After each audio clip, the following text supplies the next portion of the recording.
Yo, what is up guys, Grim here, and in today's video we're going to be talking about the newly reworked Eldritch Altars and how what was intended as a nerf by grinding gear games has ended up as a overwhelmingly tremendous buff. Altars are more powerful than ever, and they are absolutely one of the most strong tools that you can use to make currency in the early parts of your character's lifespan. So once you get to those T14 reds, well, the money train is about to leave the station because these things are insane. Let me take you through it, and in addition to that, we'll also go over which one is best to run for your own playstyle, because I think both of the influences are actually pretty damn good, but there are going to be certain ones which favor certain playstyles. Alright, let's dive into it. So the rework. Overall, the rework to altars essentially made it so that you were getting the same amount of altars, but some maps you'd get heaps and some maps you wouldn't. That's the TLDR. So in some maps you'll get like 1, and some maps you'll get like 5. That's kind of how it works. It's basically just going to make it a little bit more spiky and I suppose a little bit more exciting. So that is the main change to the way altars actually function. Now let's talk about the changes to the rewards, because this is where the main rework happened. The entire drop table for Eldritch Altars has been completely turned on its head. In addition to that, Exile and Eater now have completely separate and different rewards. So you're definitely going to want to make sure you know which rewards are corresponding to the Eldritch influence you are running. Now, another thing that has changed as well is that boss rewards are actually okay now. They're pretty alright. You can get some reasonable amounts of currency from the boss, which does shake up some things about how you're actually going to run the maps. Now, these altar mods are so powerful and so strong that you really want to be exposed to a wide variety of them. And the reason for that is that all altar mods are not created equally. So you can see here I've got a 4.8% chance here to drop an additional divination card which rewards basic currency off of the Eldritch mobs. Now the thing is that there is actually another modifier called a similar percentage, which is like a 4.8% chance for Eldritch monsters to drop a divine orb. And that is completely ridiculous. There's a clip floating around from someone I'm playing with, Firegrass, where he drops 17 divine orbs in one map from one Eldritch Altar modifier. Alright, so we're pretty sure that we want that mod, right? Well, we need as high a chance as we can get to be exposed to that modifier. There's also a boss version of that modifier which drops 2 to 4 divine orbs off of the boss. So it's now creating a scenario in which we want to be exposed to as many options as possible. You know, we don't want this divination card one, but we do want the divine orb one, and hell, we'll even take the boss one as well. Now this creates a scenario in which our old strategy for Eldritch monsters is now completely incorrect. You no longer want to boss rush the boss, because that's taking all of the good and possible juicy boss rewards out of the pool, and you don't want that. You want to have as many chances at seeing like a divine orb or a chaos orb or a sextant reward as possible, even if it is off the boss. Okay, so now we're going to be doing the boss last. Clear the entire map and then do the boss, because then you'll get as many chances as possible at seeing a good modifier. In addition to that, we now need to actually read the mods on the altar. I know, crazy reading, I know. But this is obviously going to allow you to get some pretty good rewards and cherry pick them. So let's say that I had a minion modifier here and a boss modifier. And the boss modifier said the boss drops 10 chaos orbs. And the minion modifier said it drops 5% chance to drop an alteration orb. Well, you know, of course, by reading that, now you're going to get 10 chaos instead of just blindly picking the minion one and getting alterations. So you need to do a quick check and a quick look, and then you can kind of decide where you want to go from there. Now, when it's just like this and it's like global and minion, just click the minion one, it's fine. But, you know, basically just ignore all the global ones unless you're a magic finder, and that's going to be how it goes, guys. So you're going to pop it, you know, and off you go. And you know, we got a wrath there. Could have been a divine orb card, but you know, that's kind of how it goes. So overall, that's kind of going to be how it goes. Clear the map, and then you get to the boss last, and then you get to cash in on all your juicy altar boss loot. All right, so that's going to be the differences in running the maps as well as kind of observing the altars. Let's talk a little bit about what kind of rewards you can expect from each of the different influences, and then we'll follow that up by kind of talking about which one I think is best for multiple different playstyles. All right, so of course, in true Grimro fashion, the spreadsheet is here.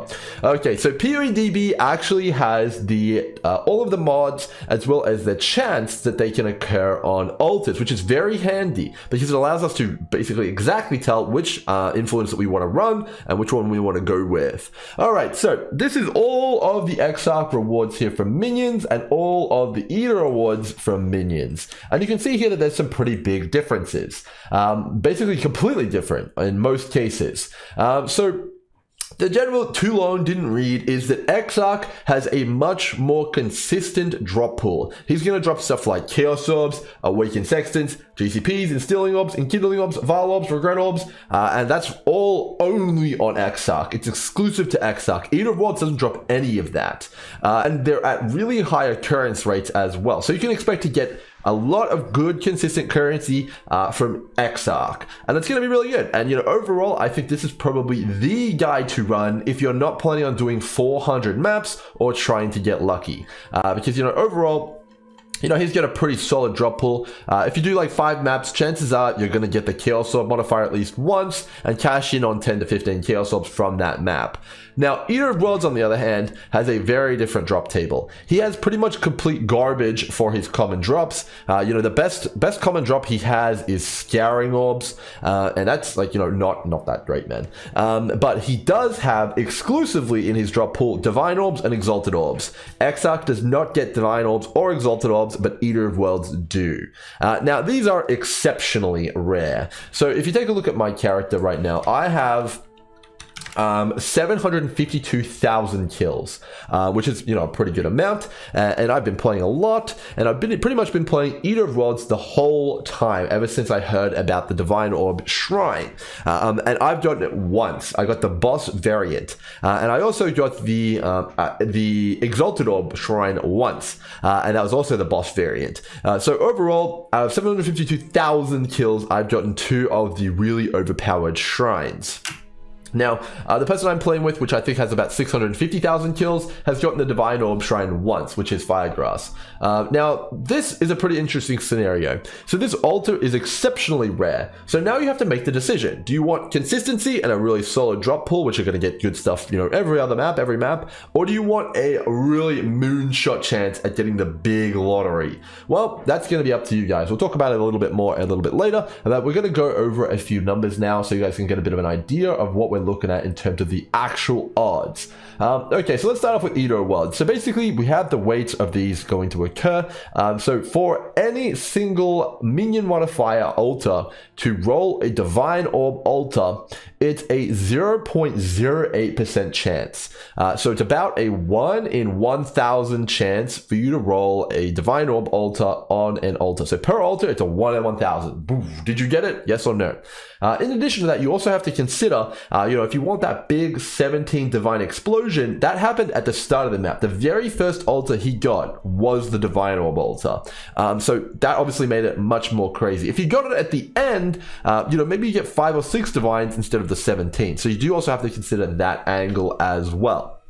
Okay, but obviously there's the Divine and the Exalt, so you can kind of, there's a little bit of wiggle room there. But what does that actually work out to? Well, if you got 3 altars per map with a 1 in 1,000 chance, on average, if you had a chance at minion every single time, so let's say you boss rushed, or there was like a minion reward every single time, which is not the case normally, that would be a 400 map average to get the Divine Orb altar. So you'd have to run 400 maps to get it on average. That is an exceptionally large amount of maps, and if you actually calculate that and you say you take the average of like between like 4 to like 12 or something like that, and you got like 6 divines on average from this altar, because you might get it at the end, you might get it at the start, well overall you'd only be making like a little bit over 1.5 divines per 100 maps, which isn't actually that impressive from running Eater of Worlds, considering the rest of his drop pool is fairly mediocre.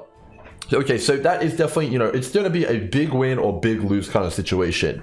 Now, in addition to that, Eater of Worlds Scarabs are actually far better than Exarch's. He has pretty much all of the best elite mechanic Scarabs, and Exarch has all of the worst ones. So Eater of Worlds drops Breach, he drops Ambush, Harbinger, Expedition, Legion, and Abyss. Those are all the best ones. There's not really many better ones than that. So you will be getting much better Scarabs from Eater of Worlds as well to kind of make up for the fact that you're not really getting any good consistent drops outside of the mega jackpot. In addition to that, his div cards are actually inferior to Exarch's. He does have one good one, which is that Eater Worlds has a chance to drop a divination card that drops another divination card.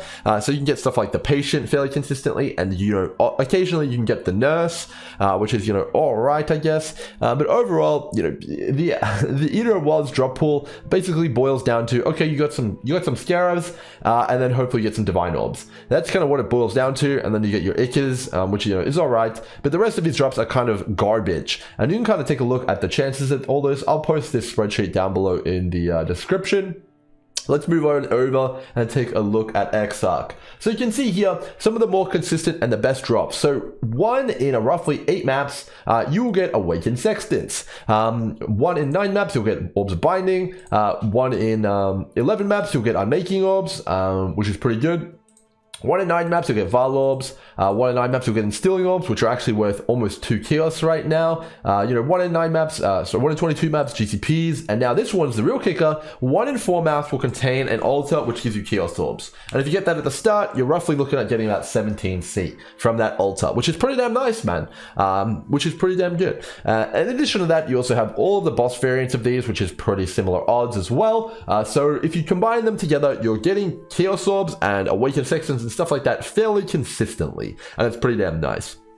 So overall, TLDR, Exarch for consistency, and if you're not doing an exceptionally large amount of maps or want to gamble, Eater Worlds for gamblers, basically. I think Exarch actually is better after looking at the numbers, personally, and I'm going to be swapping over to Exarch for the foreseeable future, because I do not like having inconsistent income, personally.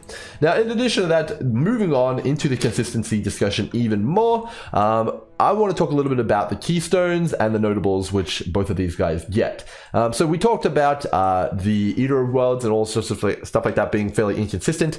So we talked also about how altars are now a big win or big lose. So they've reduced the consistency of the amount of Eldritch monsters you get in maps. You get 20, I think, to 60 packs now, but they've got a much higher chance of giving you altars. And that is going to create big swings, right? Now, that actually stacks very favorably with Eater Worlds, because he has a 20% increased chance to find altars. Stack that on top of the increased altar chance we already have, and then you high roll with the Eldritch minions, like 60. Well, you could end up getting like 5 to 8 altars in your map, and that would obviously be pretty crazy, and you can get a really disgustingly dense map in terms of loot. Now, Exarch, on the other hand, he's notable. Basically, is just going to give you a 50% chance at getting an altar every single time. So again, Exarch is consistency. If you want consistency, it's Exarch. He's your man. Now, when you look at the keystones, it's again a very similar story. So the Wrath of the Cosmos keystone gives you a 50% chance at rolling an additional upside on all of your altars, which is obviously exceptionally good. You basically get 1.5 times mods, which is going to even out what kind of loot you can expect to get. So, getting 2 mods is, going to make it a lot less standard deviation. So chances are you're going to get much closer to the average of everything I just talked about in that spreadsheet with Exarch.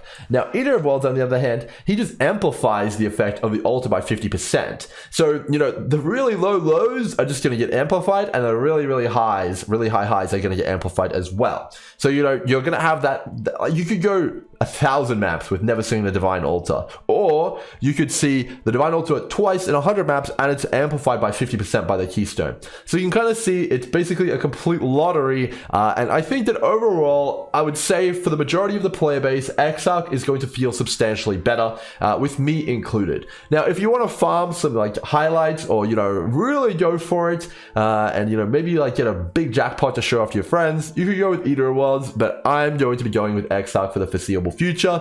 And this massive Eldritch Altar overhaul is going to be the cornerstone of a lot of low investment farming strategies.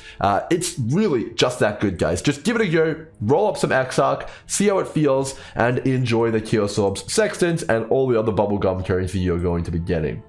Hope you guys enjoyed this video. I'll see you guys in the next one. If you enjoyed it, make sure to chuck it a thumbs up. If you got any feedback for me and you want to leave me some notes, chuck me a thumbs down and a comment. Until next time, cheers.